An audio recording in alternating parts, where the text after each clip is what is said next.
Welcome to the video summary of the wood floor restoration work at Hay House in Macon, Georgia. Hay House was built for William Butler Johnston and his wife Anne Clark Tracy upon their return from an extended honeymoon in Europe. Work started on the 18,000 square foot Italian Renaissance revival in 1855 and was completed in 1859. It was designed by New York architects T. Thomas and Son, and the construction was supervised by master builder James Ayers, who oversaw a group of talented craftsmen and artisans from Italy. When it was constructed, the house had some of the most advanced amenities of its time, which included hot and cold running water, central heat, gas lighting, a speaker tube system, in-house kitchen, and an elaborate ventilation system. The house is located close to the downtown area of Macon, Georgia, and is easily accessed by anyone traveling on Interstate 75 or 16. The interior of Hay House is every bit as extravagant as the exterior. You're in the marble hall now, in the central hall as you enter the front door, and you're just overwhelmed with the quality and quantity of faux painting all over the surfaces. You go on inside and you're now looking into the massive dining room that has just some beautifully finished woodwork, incredible decorative paintings, and again the size of the room just overwhelms you. This would have just been a stunning room to walk into in central Georgia. And by the way, that's the largest floor cloth I've ever seen. You cross the hall from the dining room and you walk into the music room, and again it's the size and depth and scope that just tends to overwhelm you.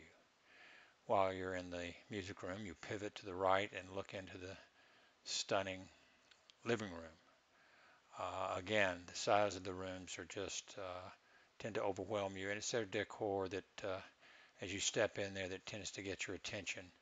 This would have been a beautiful room to walk into in the late 19th century in central Georgia. I can assure you that. Of course, my involvement at the Hay House had to do with the restoration of the old wood floors. And as with all projects, I start by going down and testing to make sure that the chemicals that I work with will in fact remove the old coatings. So you're seeing a series of photographs of samples where I'm getting the old finishes off with the chemicals, and we're now looking at a beautiful high-grade white oak floor.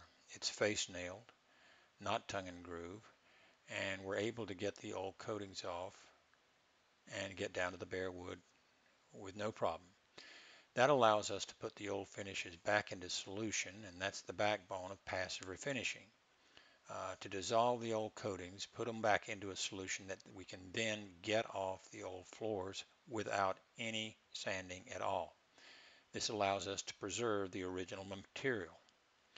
You're now looking at a good before-after shot. The lower section is the before with the old finish on it. The upper section is the white oak minus the old finishes. You're now in the music room, and again you're looking at the raw wood. All the finishes were removed with no sanding, and now we're looking in the living room at the same situation. Passive refinishing did exactly what it was supposed to do. Once all the old finishes were removed, we then started the finish work, and that involved buffing in a hardening oil. This is a unique product that I found works very nicely on old historic properties. You buff it in and it dries and hardens in the wood, and then this allows you to come back over it and manipulate it to create various levels of luster. No coatings were applied to the wood, so this meant that the wood was well protected without any surface buildup of finishes that could be damaged from scratching, moving furniture, and the various events that take place. Hay House is very popular as far as a venue for weddings and other social functions, and you can see that the wood responded very, very nicely.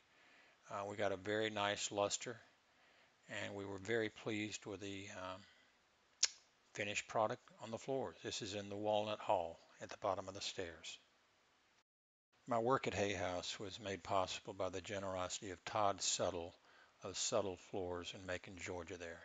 He supplied me with a very good, hard-working crew, and I highly recommend Subtle Flooring for any flooring need you might have in the central Georgia area. Hay House is worth your time and effort to pull off the road and go see. Like I said, it's just right off of Interstate 16 and I-75, located right in the downtown area of Macon, and it is a stunning house. And the interior speaks for itself. That's why it's one of the most sought after venues in all of central Georgia.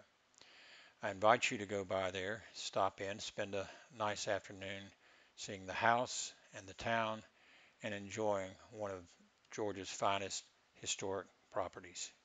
Thank you. Take care.